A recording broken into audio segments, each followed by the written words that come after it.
dengar apa ulasan daripada saudara Howard. Okay, Howard, apa yang berlaku pada hari ini, Howard, adalah menunjukkan bahawa keadaan negara kita ni begitu tenat. Ya, apabila berlakunya ketirisan. Ya. 9 bilion, 6 bilion ini bukannya satu angka yang kecil, tapi angka yang besar. Nak kita kumpulkan 9 bilion ni, yuk, mati hidup semula pun tak dapat, yuk.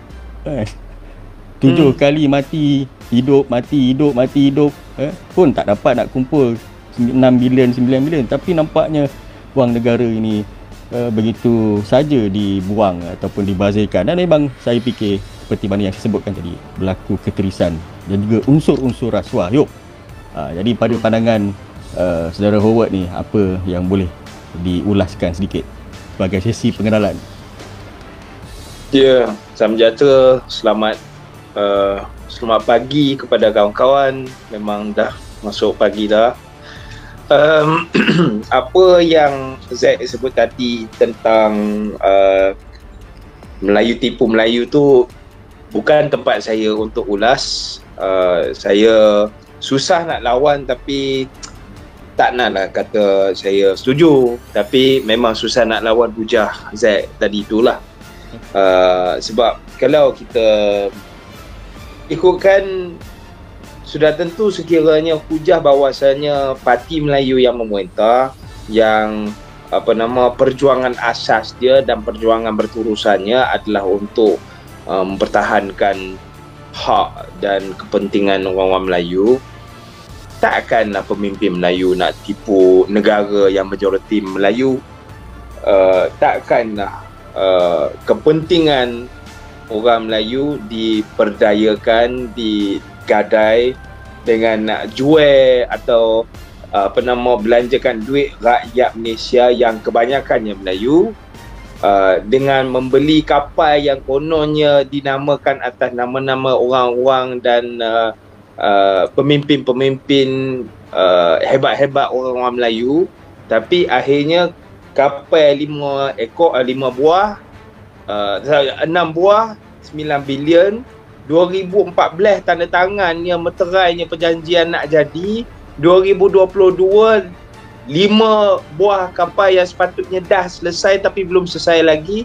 Ada salah satu daripada 6-9 bilion ini, 6 buah kapal 9 bilion, salah satu biji mula pun belum mula kerja dia.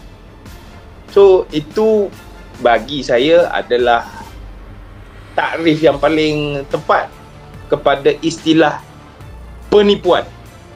Tapi Melayu tipu Melayu ke, Melayu tipu keseluruhan Malaysia ke, rakyat Malaysia yang kebetulan keturunan Melayu tipu semua rakyat Malaysia, khususnya orang Melayu, itu tepatlah. So, tapi sebenarnya kes yang agak technical ni, yang baru laporan PAC baru keluar hari ini, saya pun tak nak ulas sebab tadi Zack pun dah sembang panjang lebar dengan kawan kat Twitter Space, dan sudah tentu dalam 2-3 hari ini perbincangan yang panas akan berterusan, dan biarlah rakyat jelata, anak-anak Malaysia, anak-anak Melayu, Cina dan India yang berwarga negara Malaysia baca, tengok, ulas, kupas dengan mata kepala sendiri, dengan akal pemikiran sendiri, dengan kesedaran yang harap semakin sedar dan semakin jelas ketirisan yang telah berlaku. Dan dari itulah mungkin yang melibatkan individu yang bernama Najib Tun Razak, yang bernama Hishamuddin Hussein, yang bernama Zaid Hamidi. Minta maaf, salah seorang yang tiga orang bernama ni datang daripada negeri Perak, tempat tanah tumpahnya Darahu. Minta maaf, tapi dengan berita yang keluar, dengan laporan yang telah dikeluarkan, dengan kesedaran yang datang daripada laporan dikeluarkan oleh PAC tentang ketirisan yang telah berlaku, maka satu penghakiman dan keputusan oleh kawan terhadap ketirisan yang telah berlaku dan langkah yang perlu diambil ke hadapan dapat diputuskan oleh engkawan. Saya tak nak kata diorang ni jahat ke apa, tapi adakah rakyat nak beri ruang untuk mereka kembali berkuasa atau terus berkuasa, itu terpulanglah kepada kawan-kawan. Sudah tentu dengan kesedaran yang datang daripada maklumat yang dibongkarkan, yang ditampilkan oleh PAC, cukup untuk satu keputusan yang bijak dan cerdik dibuat. Ya. Okey. Itu LCS. Yuk, berkenaan tentang LCS, kapal perang negara, yang sepatutnya digunakan oleh TLDM. Okey, saya yang sepatutnya, last point, yang sepatutnya kebelakangan ini 2-3 hari ini dengan apa yang berlaku antara geopolitically antara US dengan China, yang tertibanya kita tahu perang dunia ketiga boleh berlaku, mampu dan kuasa berlaku tiba-tiba bila-bila masa sekarang. Kapal perang yang sepatutnya dah mula berjalan dan mula beroperasi, sepatutnya dah mula tapi belum. Ya. Dan kelompongan security akibat daripada 6 buah kapal yang tak berjalan ini, siapa nak tanggung? Oh. Tadi Robert sebut ada perang, bakal perang atau macam mana tadi? Okey. Cerita ni macam ni. Semalam speaker atau yang dipertua Dewan Perwakilan Rakyat Amerika Syarikat US, namanya Nancy Pelosi, tertibanya buat keputusan untuk melawat Taiwan. Lawat je pun, bukan nak pi tembak meriam kat Taiwan. Dan Taiwan ni kan pulau kecil. Apakah nak buat kecoh? Apakah masalah besar sangat speaker Dewan US nak pi lawat Taiwan? Rupa-rupanya Taiwan ni salah satu wilayah atau salah satu tempat atau pulau yang cukup cukup kontroversi dan cukup bermasalah sekiranya dilawat oleh pemimpin utama sesebuah negara, khususnya US, kerana ia satu lawatan yang tidak dikehendaki oleh negara China. Negara China menganggap Taiwan bukan sebagai sebuah negara, tetapi sebagai sebuah sebuah tempat yang ditakbir oleh kerajaan tempatan Taiwan, tetapi juga dianggap sebagai sebahagian taklukan atau jajahan China sendiri. Dan Taiwan, kerajaan sendiri menganggap mereka adalah sebuah negara. China tak setuju. Maka sekiranya mana-mana negara yang pi melawat Taiwan tanpa persetujuan China akan dianggap sebagai suatu langkah yang agak negatif dan mungkin boleh ditafsir sebagai act of war. Aku nak guna analogi lah. Kau ingat tak berapa tahun yang lepas kejadian pencerobohan Lahad Datu 2013? Waktu tu sebenarnya apa ceritanya? Lahad Datu dicerobohi oleh sekumpulan orang yang kononnya adalah waris kepada Kesultanan Sulu. Kesultanan Sulu atau kumpulan tersebut nak ambil alih Sabah. Dia nak jajah kembali Sabah. Kerana tempat tu kononnya ikut cerita demo ni, Sabah milik depa. Sabah adalah milik Kesultanan Sulu.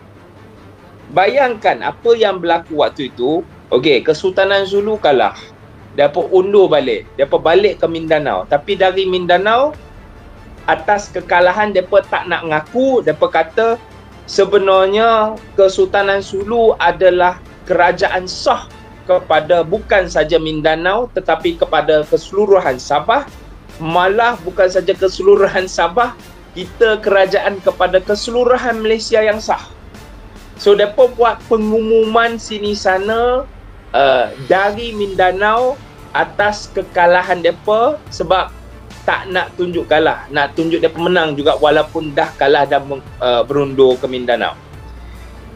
Waktu itu negara Filipina duk perobok-perobok ikut Ali Paling Pasul Salak punya ayat, dia punya ayat adalah probok-probok. Filipina dok probok-probok kata memang betul Kesultanan Sulu yang bersependapat atau sehaluan bahawasanya Sabah tidak lagi punya alasan atau ulasan yang sah bahawasanya ia sebagai Malaysia. Sepatutnya Mindanao dan Filipina punya tuntutan untuk mengambil alih kembali Sabah sebagai tanah jajahan Filipina. Ya. Dan waktu itu Filipina tuntut, Sabah ni kata okey, korang suka cakap apa korang suka lah. Malaysia kata kau gila ke bodoh?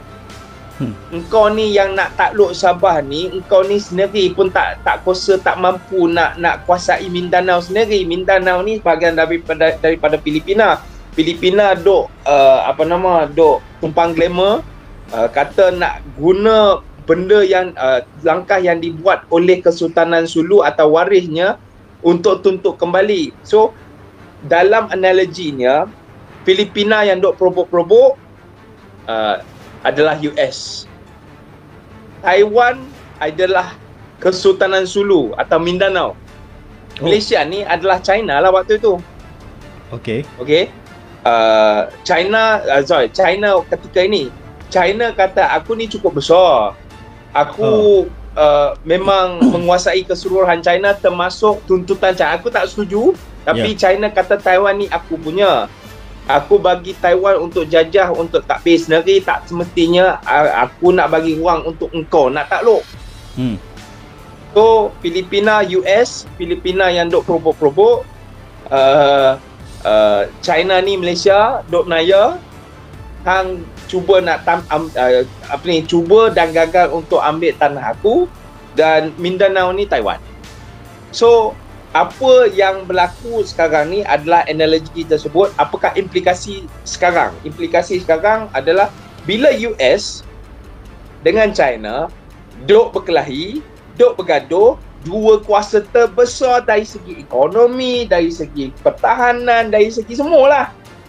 Bila dua gajah besar ni berkelahi, bergaduh dan berperang, Belanduk dan sangkanca dengan seperti kita kat Malaysia, kat Asia Tenggara ni, kita yang jadi sangkanca yang akan dipijak. Okey. So itulah yang aku ceritakan tadi, bahawasanya lah ni tengah ada satu krisis besar.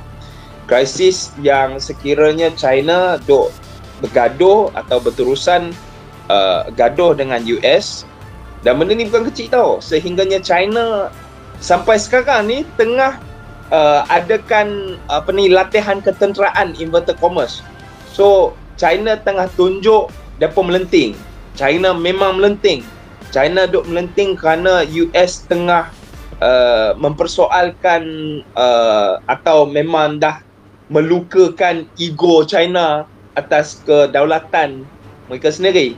So bila dua gajah besar berlawan, ia ibarat main dengan api, yakni kemungkinan perang dunia ketiga sekiranya China terus melenting, US respon kepada melentingnya China, dua-dua belah melenting, dua kuasa ketenteraan dan pertahanan terbesar di dunia melenting, ia mungkin dan mampu jadi perang dunia ketiga. Okey. Dan sekarang Malaysia tak bersedia.